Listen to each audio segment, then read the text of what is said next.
Salut les amis, j'espère que vous allez bien. Voilà, aujourd'hui j'aimerais partager avec vous sur le thème « Où en est ta foi ?» Je trouve que ce thème est particulièrement intéressant et il m'a personnellement encouragée en préparant ce partage. Mais qu'est-ce que la foi?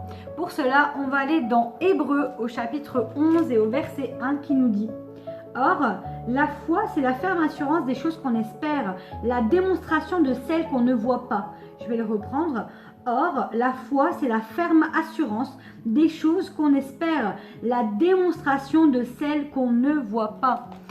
Parmi beaucoup d'exemples de mettre sa foi en pratique, j'aimerais en prendre un avec vous qui se trouve dans Marc au chapitre 4 à partir du verset 35 jusqu'au verset 41 qui nous dit « Ce jour-là, le soir venu, Jésus leur dit « Passons sur l'autre rive. » Après avoir renvoyé la foule, ils l'emmenèrent dans la barque où il se trouvait.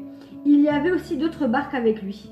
Un vent violent s'éleva et les vagues se jetaient sur la barque, au point qu'elle se remplissait déjà. Et lui, il dormait à l'arrière sur le coussin. Ils le réveillèrent et lui dirent « Maître, cela ne te fait rien que nous soyons en train de mourir ?» Il se réveilla, menaça le vent et dit à la mer « Silence, tais-toi !» Le vent tomba et il y eut un grand calme. Puis il leur dit « Pourquoi êtes-vous si craintifs ? Comment se fait-il que vous n'ayez pas de foi ?» Ils furent saisis d'une grande frayeur et ils se disaient les uns aux autres « Mais qui est donc cet homme ? Même le vent et la mer lui obéissent. » On voit déjà par là que le Seigneur enseigne ses disciples déjà en leur disant « Mais où est-ce qu'elle est votre foi ? Pourquoi est-ce que vous avez peur ?» Et il les enseigne aussi par son comportement. On voit déjà que les disciples, eux, sont paniqués parce qu'ils se disent « Mais on va mourir !» Et ils disent même « Mais Seigneur, Maître, toi, tu es en train en gros de dormir alors que nous, on va mourir, ça ne te fait rien. » Et Jésus, par son comportement, il est en train de dormir parce que lui, il n'est pas du tout en panique. Et il dit à la mer, par la foi, mais silence, tais-toi. Et on voit vraiment son enseignement au travers ce passage. Il en est de même pour nous, mes frères et sœurs, avec notre foi. Il y a également un autre enseignement que j'aimerais partager avec vous, un enseignement du Seigneur qui se trouve dans Luc au chapitre 17 et au verset 5 et 6 qui nous dit « Les apôtres dirent au Seigneur, augmente notre foi.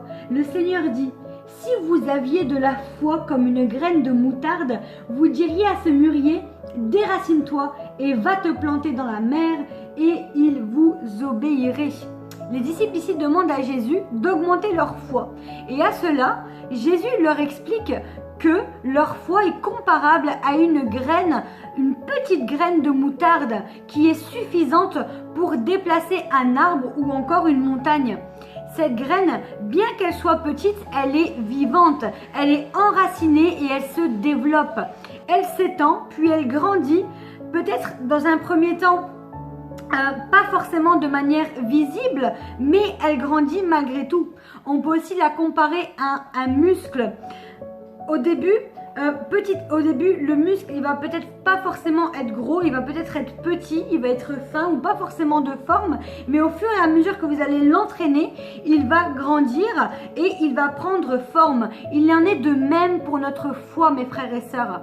Et j'aimerais terminer avec un verset qui se trouve dans Matthieu, à partir du chapitre 21, à partir du verset 22, qui nous dit « Tout ce que vous demandez avec foi par la prière, vous le recevrez. » Il ne s'agit pas ici de demander tout et n'importe quoi, mais de demander avec foi, avec persévérance, en conformité avec la parole de Dieu.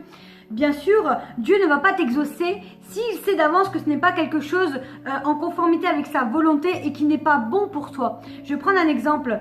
Si tu es père de famille ou mère de famille et que ton enfant te demande 1 kilo de bonbons à manger là maintenant tout de suite, tu ne vas pas le donner, n'est-ce pas? Parce que tu sais que ce n'est pas bon pour lui.